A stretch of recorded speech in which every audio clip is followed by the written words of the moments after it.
And we are back for podcast number 3, Red Flags Part 2.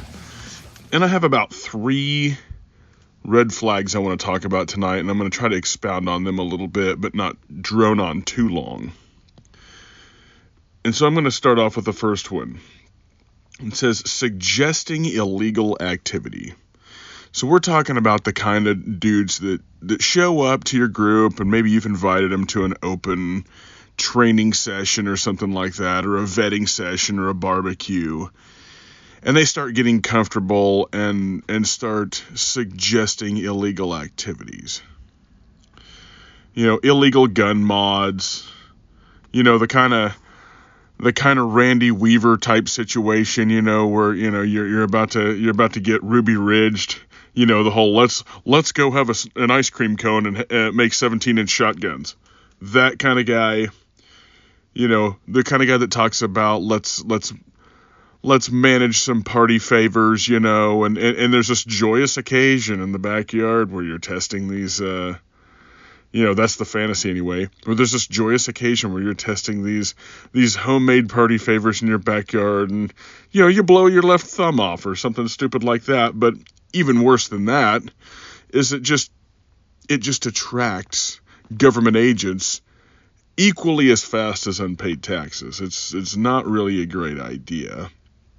Idolizing terrorist organizations, that's another thing that these type of people, their mindset goes to. And there's debate about what's a terrorist and that type of thing. And these guys, they generally get excited about the violent conflict. They romanticize it, and they treat it like it's like they're prepared. They have this fantasy that these people probably don't train. They actually don't have anything to survive on, really. Like they're the kind of guy that always talks about getting into some sort of gun conflict and, we just need to kick off the boog. But that guy doesn't have any supplies to actually take care of himself. He has nothing to bandage up a wound. He has nothing to take care of himself medical-wise at all. Probably has no figured-out water source or way to actually clean water, and no food storage to speak of. That is, and all of these things I'm bringing up in these red flags, some of them exist multiples within the same person, So some of this sounds like I'm recovering stuff, but at its root, the guy that shows up and whispers in your ear and is like, "Yo, bro, let's do such and such and such illegal activity because we're preparing for the boog." That guy's probably a Fed. That guy's probably trying to bait you into something. Years ago, there was a group here in Missouri called MCM, Missouri Citizens Militia. And dude, there isn't anything that glowed harder than that shit. There was a guy, and I can't drop names, but basically, I'd say 6 months into this thing, there's a guy that seems like the most go-getter kind of dude, and he gets a sign made for the zone here in the 3 counties in the lower corner of the state and all this stuff. And come to find out later down the road, he's talking with a group called the Minutemen, and he works as an informant for the feds, and feeds these people some inert pipe bombs made by the feds and gets them rolled up.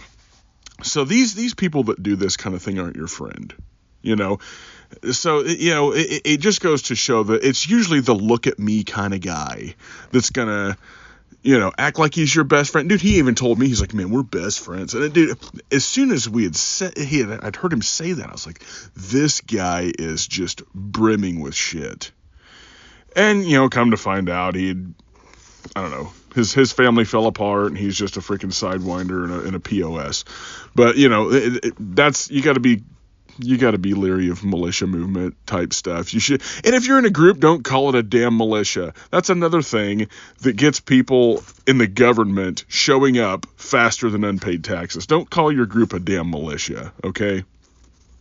A mutual assistance group is the proper etiquette term here. Okay, so more accelerationist talk. So maybe this is the same guy, but the kind of guy, the mentality of the guy that's, yeah, things are bad enough. The founders would be stacking bodies. And maybe that's true.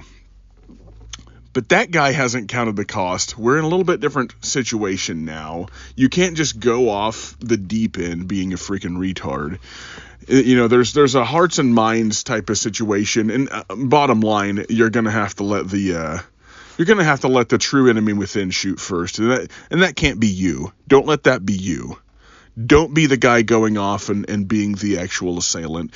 Be in a righteous place of self-defense. Don't be the agitator. But those guys, they usually haven't counted the cost of a kinetic engagement.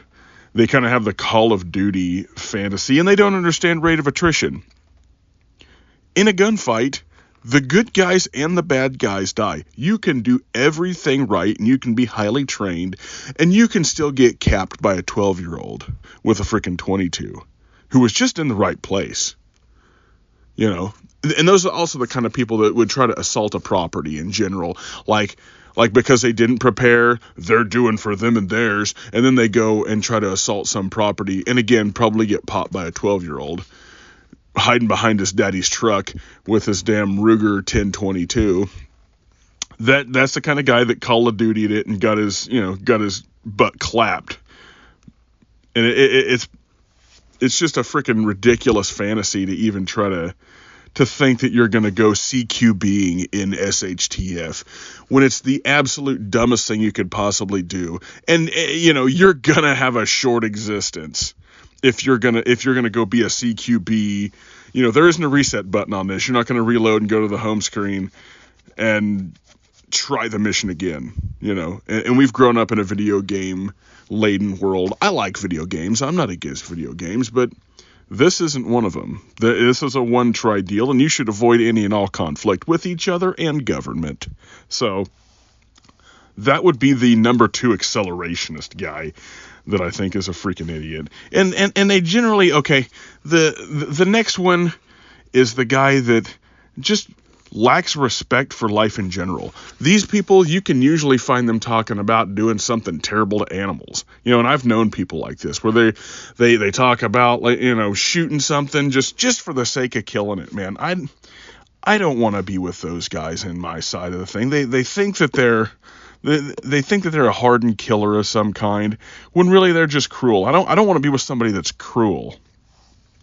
So it's just having a general morality that you want in your camp. You don't want these kind of people that just do things to kill things for fun. Now, as a young redneck kid, I shot my fair share of birds and armadillos and crap like that. But the older I get, the less that I'm okay with anything like that. I mean, I guess it's not really that big a deal to go shoot some birds.